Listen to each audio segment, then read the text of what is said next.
Thanks a lot, Steffi. Good morning, everyone. Nice you came all.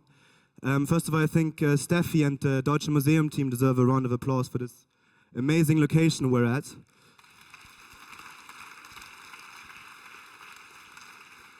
I think the team has once again managed to really create a nice conference and put together some really interesting panels. And also my mom is involved this year, which makes me really proud as well. She's given an amazing speech in English, which is really nice for her. So I feel women are actually getting really powerful. We should not be worried at all. I think it's actually getting a bit out of hand. So I think me and Marcel should maybe think about a DLDwomen in order to strike back. No, that's not why I'm here today. I'm here today to introduce Hakim, who came all the way from London, which is not too far, but anyways, from the London School of Economics. Throughout her whole career, Ms. Hakim has worked on the topic of women. She's worked on topic of women and labor market, the impact they have on legislation. So Erotic Capital is really only a continuation of her improved work on women, but she says it's this time it's a bit more relevant because it concerns a broader scope of the audience, because it concerns men as well as women, which women are obviously really pleased for.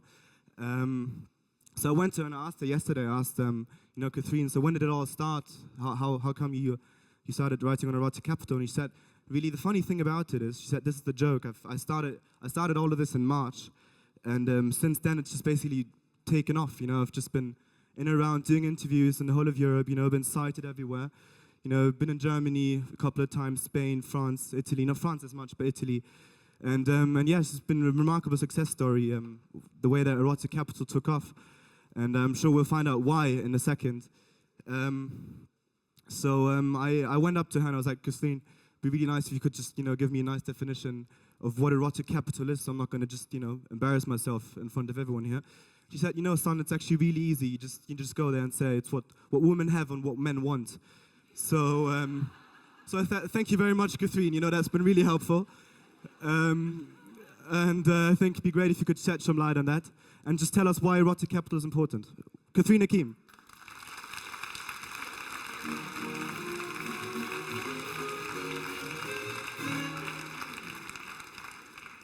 Thank you. It's a great honor and pleasure to be here, invited here to talk to you today. And there's a session later on in the day on what women want, and there is a sense in which Erotic Capital is about what women have that men want. A bit of an abbreviation, but quite a useful one. I thought it was also very interesting that the previous speaker pointed out that when you're addressing a group of women like today, it's full of color and style and variety and diversity, whereas if you're addressing conferences full of men, it's just a sea of black and navy blue. I mean, they all look the same. It's quite amazing the difference that it makes. Erotic Capital is, however, a serious theory, and it starts with a Frenchman, Pierre Bourdieu, who it's only 20 years ago, he set out his theory of the personal assets that people have and bring to the labor market and to life in general, and that help them make a success of their life and their work, their career. And economic capital is obvious. If you have money, that really does help you get ahead in life in every country. But he pointed out that money is not the only thing. There are two other kinds of capital that are very important in the modern world.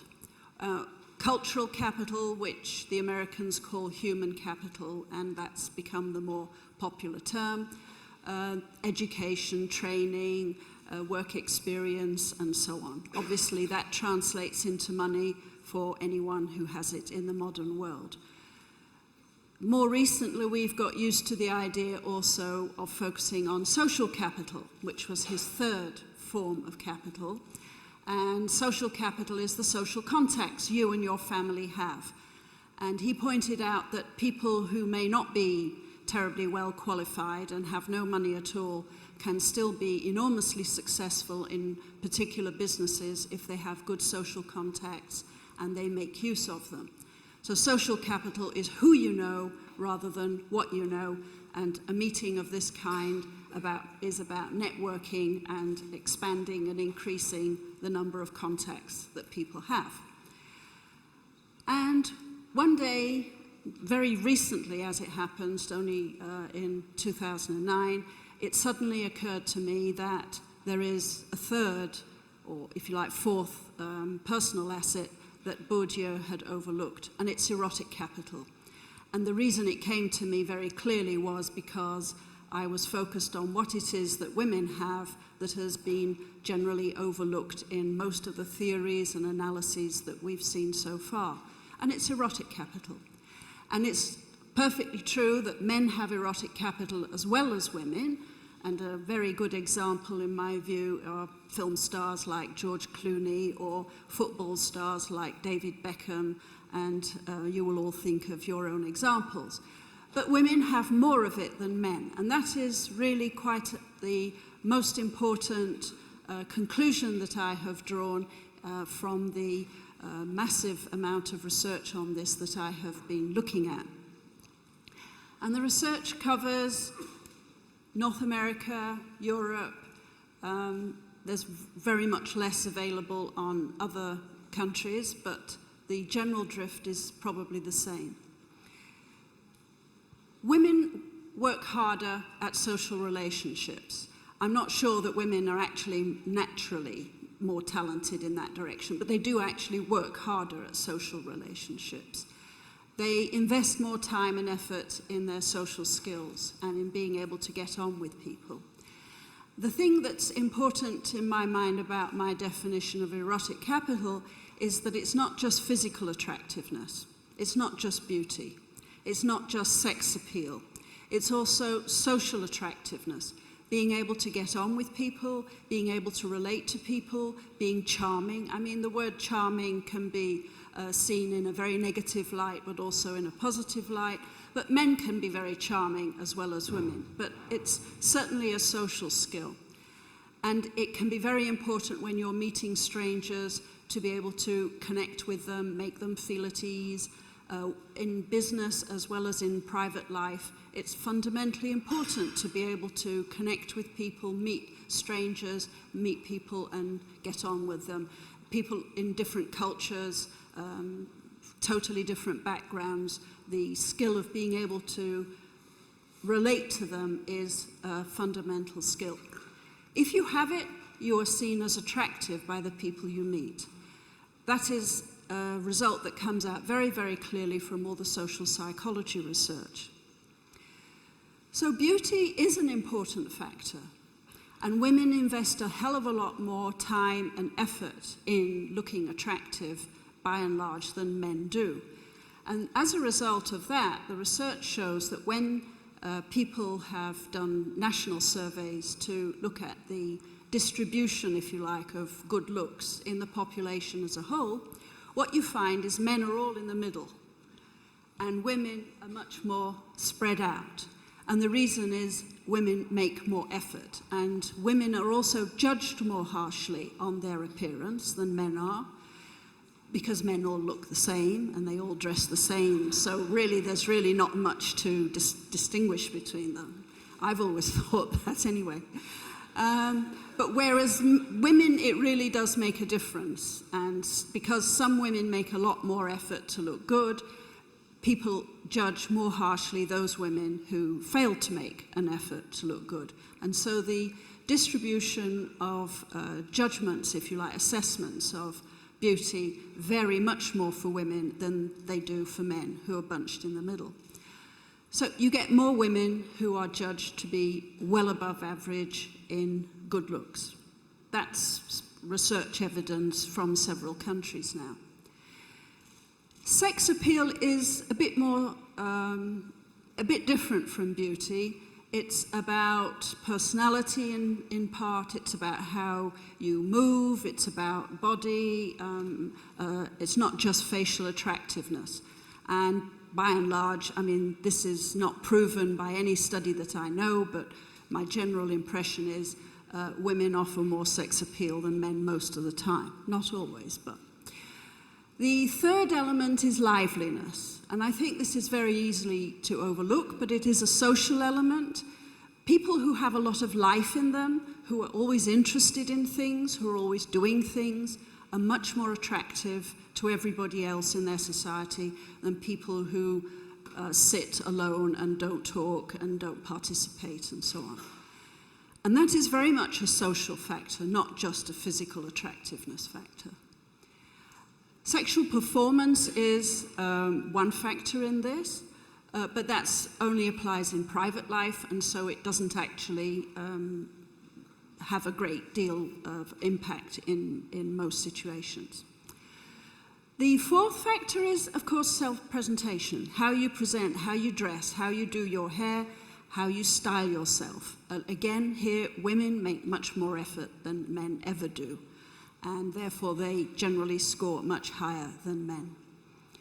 So if you take all of these factors together to define erotic capital, it becomes quite clear that women overall are making more effort and achieving higher levels of success than men do in all of these fields. And there are simple things that show what the result is. One is advertising. There's no hard evidence or measures, but it's been estimated by several people that something like 90% of all the adverts that involve a person in the picture, it's a picture of a woman, not a picture of a man.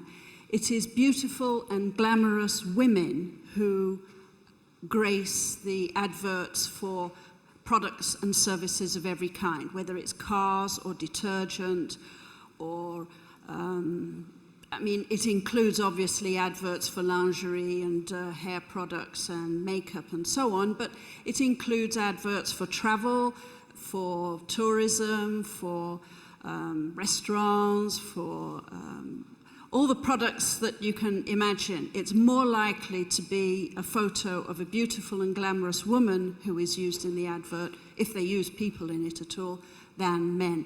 And in the States, there are plenty of examples of advertisements that use women even in situations where it's totally inappropriate, such as industrial products and glazing and whatever, and they go to vast lengths to try and make a connection between the female beauty and the beauty of the product.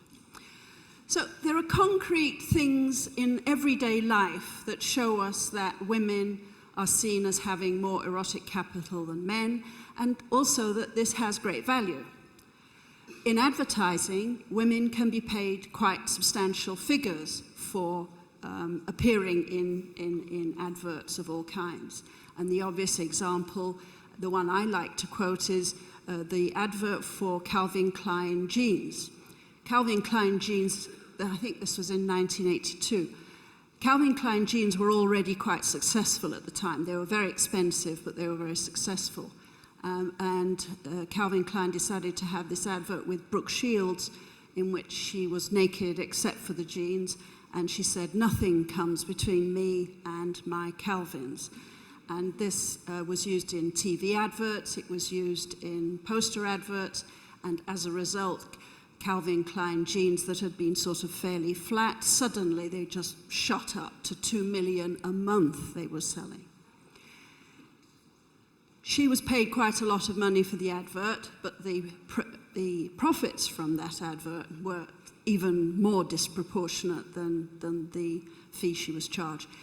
So it's quite clear that erotic capital has value and it's exploited in particular industries and is of value in particular occupations.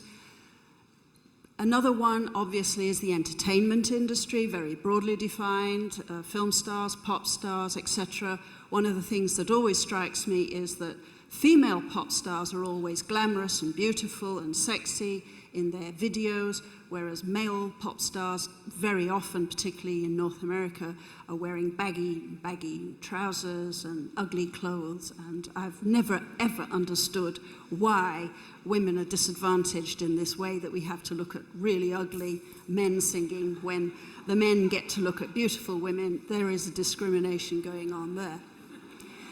In the labor market, the effect of erotic capital is much, much more hidden, much less visible, but it's there.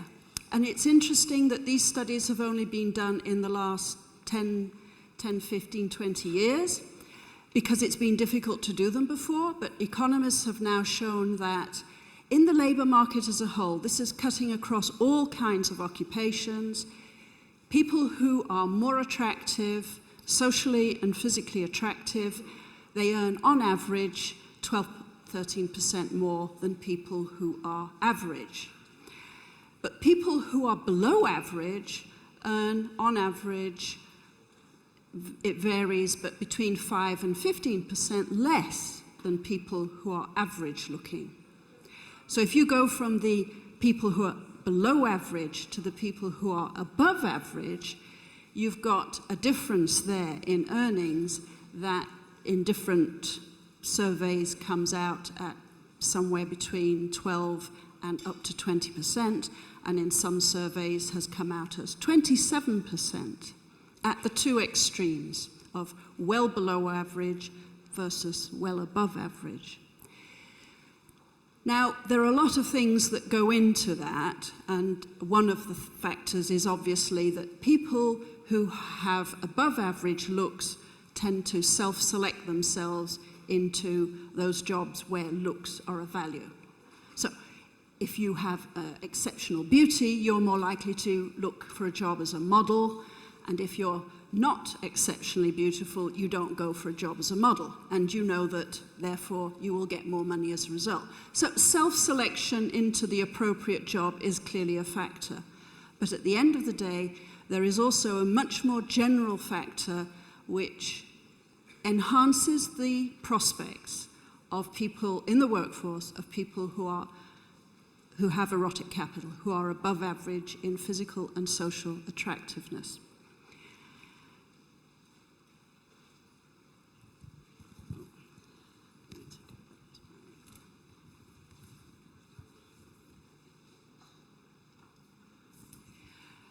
It's becoming more important. Another factor in my theory is that it's becoming more important. In the surveys, when they look at what's happening in the people aged under 30, erotic capital is of more importance in the workforce of people aged under 30. There is also evidence in other areas that erotic capital is becoming more important in the long term in modern, liberal, affluent societies. Take politics. 30 years ago, politicians and political parties were judged on their policies almost exclusively. In an election, the debate was about policies. One of the trends that I've noticed recently, and it was very obvious in the British election, was that because of all the TV debates and lots of photos of the candidates in the press day after day, a huge focus was shifted onto how the candidates looked, how they behaved in front of the camera, how they related to the interviewer when they were being interviewed. And a lot of the attention in the political process of the election, I think, shifted onto what I would call the erotic capital of the candidates. Now, you may say this is not an appropriate thing, that the policies should matter more than the candidate's erotic capital and appearance. But it is a fact, it seemed to me, that because of the importance of the media in the whole electoral process, this factor is becoming more important. It didn't matter in the past. I think more and more it matters today. And of course, one reason for that is simply that if you make an effort, you can do something about your appearance. In the past, I remember there were laws actually in the 18th century in Britain that a man could divorce his wife if she had used cosmetics to artificially enhance her appearance. That was because cosmetics then were considered so risque, so completely vampish and cheating kind of thing. Now everybody wears cosmetics, and men sometimes do as well, certainly on TV. So the techniques, the tools that we can use to enhance our appearance and our style have increased. people who have poor social skills. There are people who give advice and therapy and mentoring to improve social skills. You can go to classes for this sort of thing. There are self-help books telling people how to make friends and get on well with people rather than making enemies. So there are lots of things around that tell us, explain how to improve our attractiveness. And because of this, and because more people are using these techniques and tools, people are getting more attractive.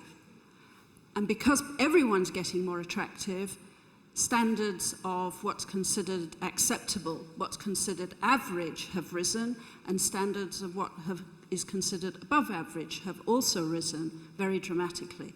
And as a result, we're becoming more selective, more judgmental, and placing higher value on erotic capital, on attractiveness than we ever did in the past. In the past, it tended to be something that effectively only very rich people would be able to waste time and effort emphasizing and investing in and taking trouble over.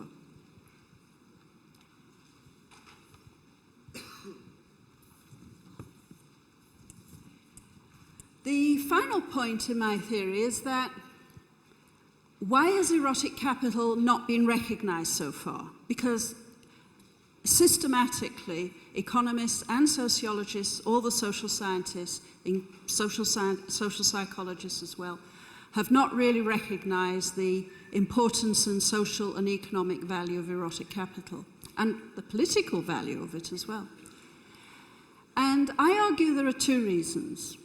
One is that patriarchal men have found it in their interest to say that its beauty is of no value.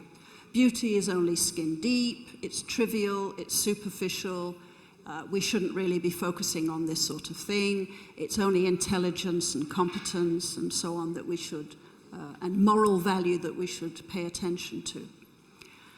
And so you would have thought that the feminist movement would have discarded patriarchal ideology which belittles erotic capital. Beauty, sensuality, sexuality, attractiveness, pleasure, etc. Funnily enough, the feminist movement has actually completely agreed with the patriarchal ideology in this particular area. And to my mind, this is a real disappointment, because not only is it important, there's no question that all the research evidence is that it's important in all societies, everywhere, and an increasing importance, but you would have thought, I would have hoped, that the feminist perspective on things would be more inclined to challenge and question patriarchal ideas. And this is one area where there has been complete agreement between the two of them. Feminists have always decried beauty contests and said this trivializes and belittles women. And the only sign that I've seen of that attitude changing a little bit recently is recently there was a beauty contest in Britain, and it was won by a black woman who was an Olympic athlete, as well as being very beautiful. And at this point, the press suddenly discovered diversity is good, and suddenly beauty contests were good, and beauty contests don't belittle women. Because she was an Olympic athlete, because she was a black woman, actually she was mixed race, but she looked blackish, sort of. And she won she became Miss England and won the beauty contest. So attitudes may change, possibly, for all sorts of unexpected and unanticipated reasons. It's very difficult to predict how attitudes change. So I would like to argue that, firstly, erotic capital is important. Whether we like it or not is really irrelevant. It's already important in the labour market, and obviously it has importance in terms of private life, because there's research evidence showing that It's not surprising. People are more likely to have boyfriends, more likely to get married if they're attractive than if they're unattractive. They're more likely to get jobs if they're attractive than if they're unattractive. They're more likely to earn more if they're attractive than if they're unattractive. So whether you like it or not, erotic capital is valuable, and it has value as a personal asset, and people who deploy it actively are going to get the benefits of it. And I think we should recognize it, we should value it, and we should take advantage of it, because by and large, this is one asset where women score higher than men, and there's nothing wrong, in my view, with using both attractiveness, if you've got it, to use it, in addition to your intelligence, motivation, determination to succeed, and all the other things that men have as well. But as Chairman Mao said, and it's one of my favorite quotations from him, he said, "Walk on two legs." So if you're intelligent and beautiful, do both. Why limit yourself to only one? So.